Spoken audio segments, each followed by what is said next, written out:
Hey guys, hope you had a great day today. I know I did. Work went by pretty slow though. There wasn't much to do. And there wasn't much to do for anybody at work today, so time just kind of drug on. I spent a lot of time on the internet. Didn't find anything very interesting. Though I did get to watch a lot of my subscribers' videos and see what else was on YouTube. But yeah, so that was my day at work. But today I have a different topic that I've never even talked about before, ever. And it started when a couple of weeks ago our friend brought up this idea of what she calls the Ragdoll Syndrome. And before I begin, this is something that you can take it or leave it. If you want to apply it, great. If not, that's okay too. But it really kind of gave me a whole different view of the people who I come in contact with. So, Ragdoll Syndrome. And let me start by telling you a story. Okay, once upon a time, I'm not going to do that, but there's this girl, and her name was Sally, and she was about 3 years old. And Sally was given this beautiful doll by her mother. Kind of like a Raggedy Ann doll, all cloth, a beautiful blue dress. She had blonde hair, little button eyes, a little stitched mouth that was always in a smile. And Sally carried this doll around with her wherever she went. If it was raining outside, she would take it outside.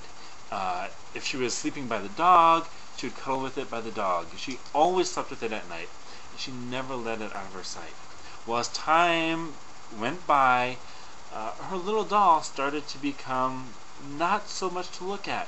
An arm was almost falling off and her mother would have to stitch it back up. An eye had popped off and they had to, stitch that little part up too. And so her friends would, and her friends' mothers would say, you need to just throw that doll away. It's ugly. But Sally would not throw that doll away because she loved it so much. Even though it wasn't the most pretty thing to look at, it meant something to her. And when we see people, in a way, all of us are rag dolls. We've all been through so much. If you're rich, if you're poor, if you're popular, if you're not popular, we all have these experiences that we've gone through. And some of us, emotionally are missing a limb, and some of us have scars, and some of us have patches. And, to other people, we may be not that attractive. But what I want to challenge myself and you with are when you see people like that, love them anyway.